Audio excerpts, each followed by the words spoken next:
Shalom, shalom, shalom, peuple de Dieu, que Dieu vous bénisse.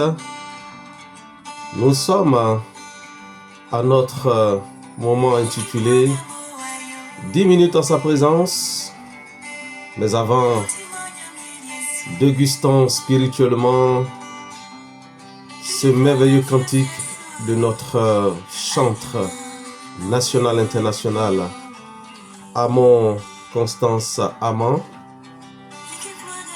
dans Oadeo.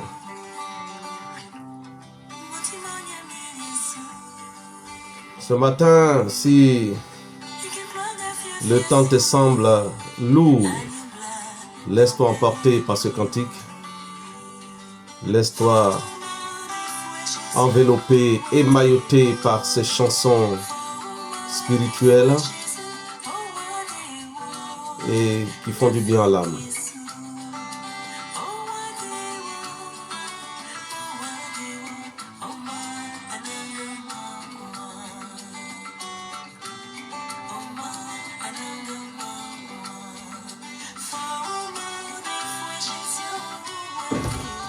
Alors, je veux appeler quelqu'un ce matin à tourner ses regards vers le Seigneur. La Bible dit, je lève mes yeux vers les montagnes, Psaume 121, d'où me viendra le secours. Le secours ne vient pas des montagnes, le secours ne vient pas de la situation, le secours ne vient pas des obstacles, le secours ne vient pas d'un homme, mais le secours vient de l'Éternel tout simplement. Que Dieu vous bénisse et qu'il bénisse sa servante Constance Amand. Merci, chant de l'Éternel. Alors, je vous salue tous dans le nom de notre Seigneur Jésus-Christ. Ce matin, nous sommes à notre moment 10 minutes en sa présence. Et je veux parler ce matin avec vous d'un autre thème. Nous avons, depuis un certain temps, parlé des 3 types d'hommes. Selon Dieu, il y a 3 types d'hommes. L'homme naturel ou animal, l'homme charnel et l'homme spirituel. Aujourd'hui, je vais vous conduire dans un autre thème, mais plus proche du Saint-Esprit.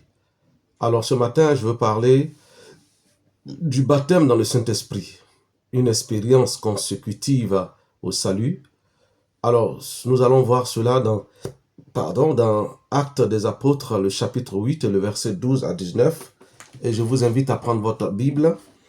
Alors, nous lisons à partir du verset 12 du chapitre 8 des Actes des Apôtres. La Bible dit, « Mais quand ils eurent cru à Philippe, qui leur annonçait la bonne nouvelle du royaume de Dieu et du nom de Jésus-Christ, hommes et femmes se firent baptiser. Simon lui-même crut, et après avoir été baptisé, il ne quittait plus Philippe, et il voyait avec étonnement les miracles et les grands prodiges qui s'opéraient. » Au verset 14, la Bible dit, « Les apôtres qui étaient à Jérusalem, ayant appris que la Samarie avait reçu la parole de Dieu, y envoyaient Pierre et Jean. Ceux-ci, arrivés chez les Samaritains, prièrent pour eux, afin qu'ils reçussent le Saint-Esprit. Car ils n'étaient pas encore descendus sur aucun d'eux, ils avaient seulement été baptisés au nom de Jésus-Christ, du Seigneur Jésus. Alors Pierre et Jean leur imposèrent les mains et ils reçurent le Saint-Esprit. Lorsque Simon-Pierre vit que le Saint-Esprit avait été donné par l'imposition des mains des apôtres, il leur offrit de l'argent en disant, « Accordez-moi aussi ce pouvoir afin que celui à qui j'imposerai les mains reçoive le Saint-Esprit. » Mais Pierre lui dit, « Que ton argent périsse avec toi, puisque tu as cru que le don de Dieu s'acquérait à prix d'argent. Il n'y a pour toi ni part ni lot dans cette affaire, car ton cœur n'est pas droit devant Dieu. » Amen. Alors, bien-aimé, donc ce matin, je veux te parler du baptême dans le Saint-Esprit. Une expérience consécutive au salut. Alors, la vérité fondamentale que nous allons retenir dans tout ce que je vais dire, c'est qu'il y a une expérience consécutive au salut, celle d'être rempli de l'Esprit Saint. Voyez-vous, les versets que nous venons de lire, les versets suivants, nous aident à comprendre qu'il y a une expérience consécutive au salut qui s'appelle recevoir le Saint-Esprit ou encore le baptême du Saint-Esprit. Ces versets démontrent, que nous venons de lire tout à l'heure, pour ne pas me répéter, démontrent que selon la vie des apôtres, les Samaritains, bien que sauvés, n'avaient pas encore reçu la plénitude du Saint-Esprit. Alors, qu'est-ce qu'un Samaritain? Qu'est-ce qu'un Samaritain? Nous avons vu dans la Bible le bon Samaritain. Nous avons vu aussi en Luc 4 la femme samaritaine. Donc ce matin, qu'est-ce qu'un Samaritain selon la Bible?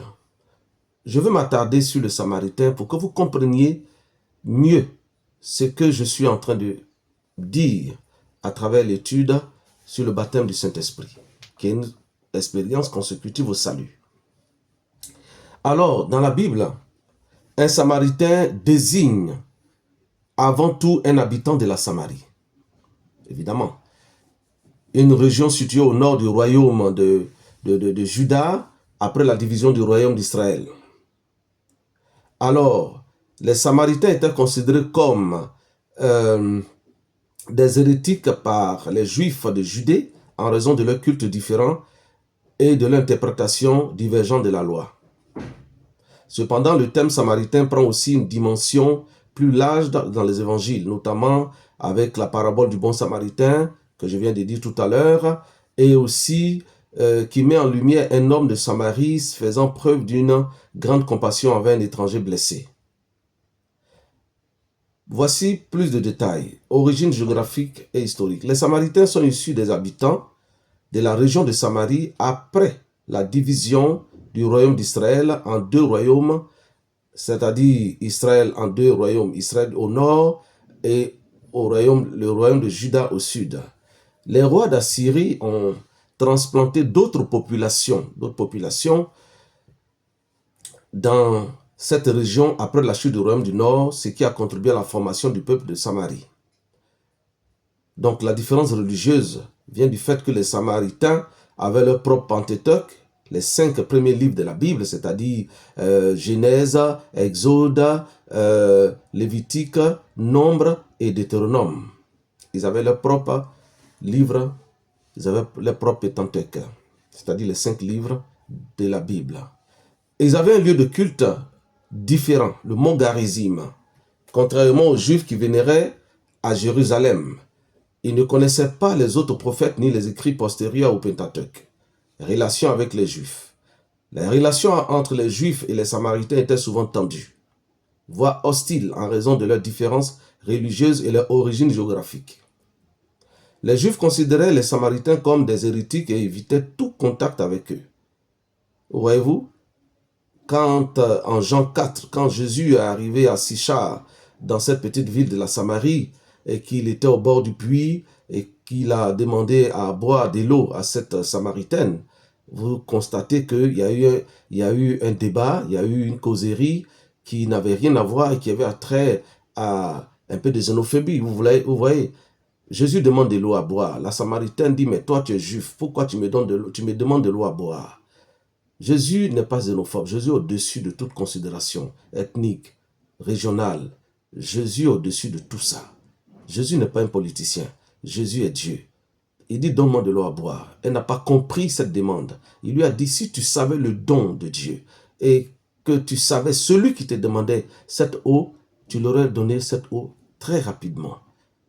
L'eau que moi j'ai, selon Jésus, si tu bois de cette eau, tu n'auras plus jamais soif jusqu'à dans l'éternité. Tout de suite, cette Samaritaine a compris qu'il y avait quelque chose au-delà de son eau physique. Jésus vient te donner l'eau surnaturelle. Et cette eau te conduit dans la vie éternelle. Jésus est le dépositaire de la vie éternelle. Il vient au contact avec Jésus. Quand tu rencontres Jésus, ta vie change. Il te communique la vie éternelle. Vous voyez? Alors, donc, voici un peu ce peuple-là, la Samarie et les Samaritains. Voilà. Donc, je me suis attardé un peu sur cela, parce que c'est dans cette ville-là que l'apôtre Philippe est allé pour évangéliser, il est allé parler de Jésus, du royaume de Jésus. Amen. Donc, les versets que nous avons vus tout à l'heure, quand ils ont cru, quand les Samaritains ont cru et qui se sont fait baptiser, ils sont sauvés. Parce que la Bible dit, celui qui aura cru. Et la Bible dit en Luc 16, allez par tout le monde prêcher la bonne nouvelle à toute la création. Celui qui croira et qui sera baptisé sera sauvé. Vous voyez? Alors, Dieu a béni le ministère de Philippe en Samarie. Des miracles puissants s'opéraient sans cesse et plusieurs furent sauvés et guéris selon Acte 8, chapitre 8, le verset 7 à 8, car des esprits impurs sortis de plusieurs démoniaques en poussant des cris et beaucoup de paralytiques et de boiteux furent guéris. Il y a une grande joie dans cette ville. Quand Jésus vient dans une ville, il apporte la joie, il apporte la paix, il apporte la liberté, il apporte la délivrance. Jésus ne tient pas compte de ton statut, il ne tient pas compte de ta culture, il ne tient pas compte de ton groupe sanguin, il ne tient pas compte de d'où tu es sorti, de quelle famille tu viens. Mais une fois que Jésus te rencontre, ta vie change. Ta vie change. Amen. Ce matin, je veux te parler du baptême dans le Saint-Esprit, qui est une expérience consécutive au salut. Amen. Alors, 10 minutes dans sa présence, ce matin, va prendre fin et dans la prochaine intervention, je répondrai à la question selon laquelle ces Samaritains qui ont cru et qui se sont fait baptiser, est-ce qu'ils sont sauvés? Est-ce qu'ils sont sauvés? En d'autres termes, quand on reçoit le baptême de l'Esprit, est-ce qu'on est sauvé? Quand on reçoit, je veux dire, la présence de Dieu, est-ce qu'on est sauvé? C'est de ça que je vais parler la semaine prochaine, dans 10 minutes en sa présence. Toi qui m'as suivi ce matin, que Dieu te bénisse, que Dieu ouvre ton entendement à comprendre les choses spirituelles et savoir que Dieu ne tient pas compte de ton origine, si tu es samaritain, si tu es ivoirien, si tu es égyptien, si tu es américain, si tu es chinois, si tu es japonais. Quand tu acceptes le Seigneur, ta vie change. Tu deviens une nouvelle créature. Que Dieu te bénisse, toi qui as pris le temps de m'écouter. Je veux bénir le nom du Seigneur pour ta vie. Je veux prier afin que la paix descende dans ton cœur et que le règne de Dieu et que la faveur de Dieu, la grâce de Dieu et que la compassion de l'Éternel soit ton partage durant toute cette semaine. Shalom, shalom, shalom.